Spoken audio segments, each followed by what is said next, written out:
If the idea of love first, if the words, "What would Jesus do?" if calling for empathy is enough to make someone turn against you, what does that say about where we are as a collective? We're being trained to take sides, to react, to choose anger over empathy, judgment over nuance, division over discernment. But love is not a side. Love is not up for debate. Love is the source code. And the moment love becomes political, we've lost the plot entirely.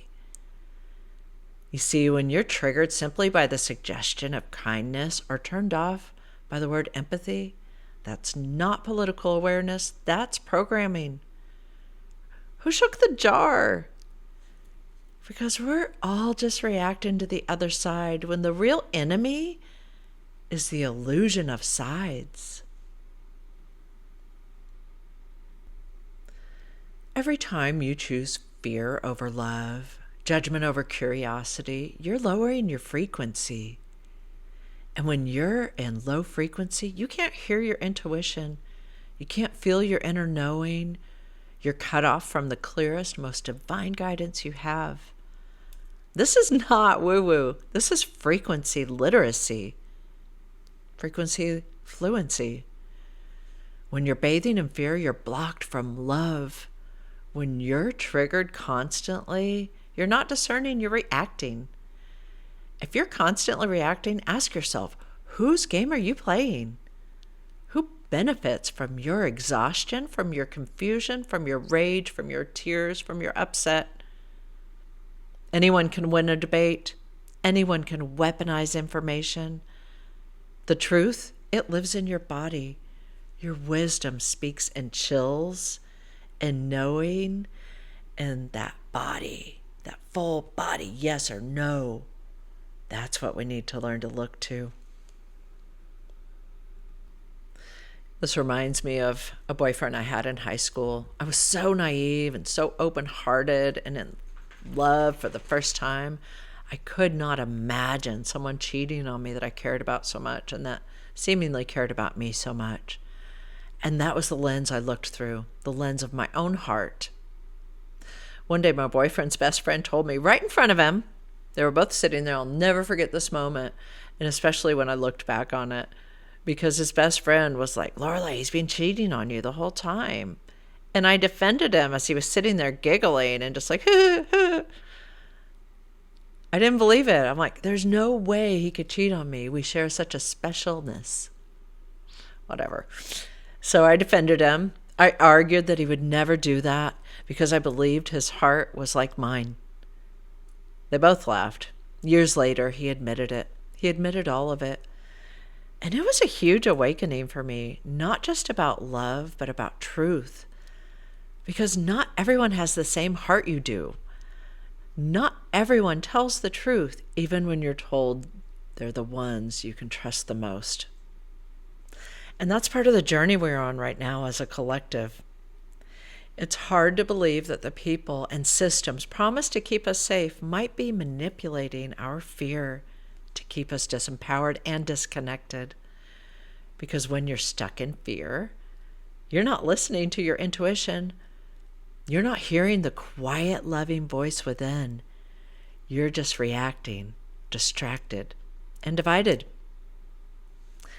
And that's why things I talk about, frequency, intuition, inner knowing, get dismissed as woo-woo or ridiculous. Because what I speak of is empowerment, of learning how our systems actually work. Because why would someone make fun of something or call it woo-woo? Because when you learn to truly hear your own inner guidance, you become powerful. It is empowering. You become sovereign. You begin to see through the noise. That's why I'm speaking. That's why I'm speaking right now. And that's why my sweet little Nellie is back over here in the corner. I've thought a lot about this lately. I've had moments where I wanted to speak, to record, to share, but I couldn't. I was crying. My heart was so heavy, too broken from what I was witnessing. And that pause was part of the message. Because if you're only ever reacting to your side versus their side, if your beliefs are shaped solely by what your side tells you to hate or oppose, then your division is being weaponized against you. There is more power in unity than we've been led to believe. And right now, we are in the ant jar, being shaken, being agitated, made to fight each other. So we don't stop and ask, who's shaking the jar? Because that's the real question we all should be asking. So much easier to control you. Why would anybody want to control you and disempower you? As I transition out of a 35-year chapter, my career in beauty, a life of beauty, care, of deep love for the women and men who've sat across from me, and I do it with so much reverence. For the people who have experienced my energy over the years, you may or may not have felt something. Many of you have told me it was unlike anything you've ever known. A peace, a presence, a love that filled the room and moved through your body. Moved through my hands when I was able to get right on the places that hurt the most. And maybe you didn't have words for it. Maybe you still don't. But now I do. I've come to realize that what you felt was the truth of who I am. Not in ego, but in essence. My soul is originated from the angelic realm. I've always carried this frequency of love. I knew I was a little bit different. I knew that my hands saw more than my eyes. I knew I was highly empathetic. I knew I felt better at the end of my workday after I made everyone feel good. And I've realized lately I've been in resistance, afraid of being rejected by the very people I've loved and served for so long. Because let's be honest, when you hear someone say their soul origin is angelic, a world that scoffs at anything that's love and light, what did I expect? I'm not here to make you comfortable. I'm here to help you remember who you are. I love people so much, and I see the division and how it's disempowering you. And through my own journeys of healing myself, to understand what it means to be empowered. And my whole career has been based on helping people feel empowered, especially to love themselves unconditionally. I'm here to help you remember you are embodied divine light. You are an embodiment of everlasting love, peace, and joy. But if you're disconnected from it, who might win from that? That's a question worth asking and exploring, I think. If you've ever felt the frequency of love and you haven't known what it really meant, then you've already touched the truth of this. And when this lifetime ends and you reach the metaphoric pearly gates, there won't be a throne of judgment or a booming voice declaring your worth. There won't be a divine finger pointing at you. It will be you looking back at your life. You will witness every action, every word, every ripple of energy that left your heart and touched other people. And that moment is not about punishment. It's about understanding that you are an eternal being of light, and to expand your soul essence and grow in an eternal lifetime that could get kind of boring if you didn't understand how you could enhance the way you are embodying your love and your light. So this is about helping you understand and helping you question and feeling and knowing it's okay to question the narratives. It's okay to question things that maybe don't make sense to you anymore.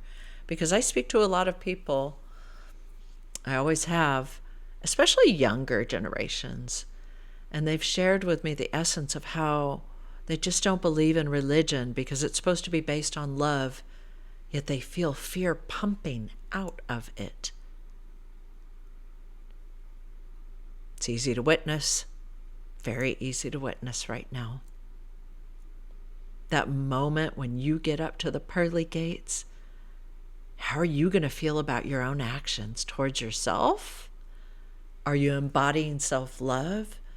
Because if you're not embodied in self-love, if you're in fear and heartbreak and anger and lack, that there's not enough for everyone to go around, guess what? That's how you become disempowered. And that's how you start treating other people in a way that if you really sit with it, if you let yourself connect with your spirit, with your soul, who already knows everything I'm talking about is not woo-woo. This is the truth.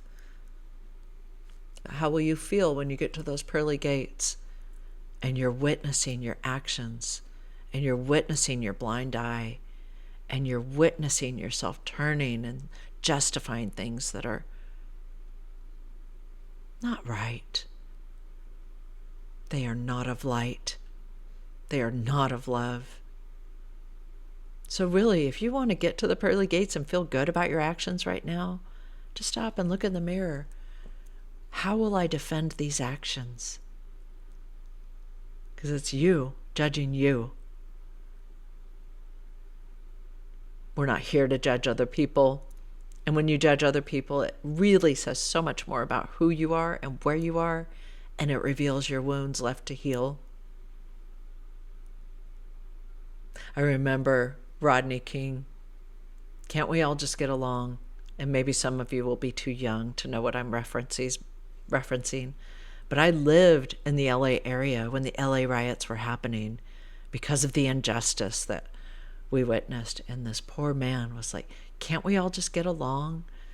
I remember one of the men who had a brick thrown at his head. And I remember everybody was so mad at him for forgiving the young man who threw that brick, that was caught up in a wave of fear and a wave of anger. And I remember the court case even cited that he was caught up in a mob mentality. And all Rodney King, the one who was affected by it, Rodney King Jr., he asked everyone, just please. He didn't want to be the reason why everybody hated each other. He didn't want to be the reason why everybody was so mad at each other. So what can we do? What can we do in these moments of so much collective pain and disheartening energy? Just ask yourself, are you making your choices and your personal way of being in the world a frequency of love or a frequency of lack, fear, and hate? Because those are the questions that you will look at when you are judging yourself. How are you going to feel? That's worth asking yourself. Did you love well? If the idea of love first offends you, if you're so determined to reject compassion that it feels like a threat, this might be a good time to ask, what are you actually afraid of? Because love doesn't divide. Love reminds. Love elevates. Love clears the fog. And love is always the way home. If it ever comes down to sides, I will always choose the side of love. Love over fear, love over division, love over ideology. And I hope you'll sit with that. And if you haven't heard it today, I love you. And you are the embodiment of divine love. And you are the essence of light. You are the essence of joy. Your spirit already knows this. Put your hand on your heart, your high heart, and your lower abdomen, and breathe in.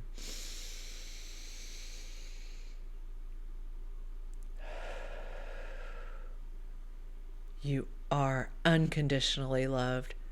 and you are unconditional love. Have a beautiful day. And know I love you unconditionally.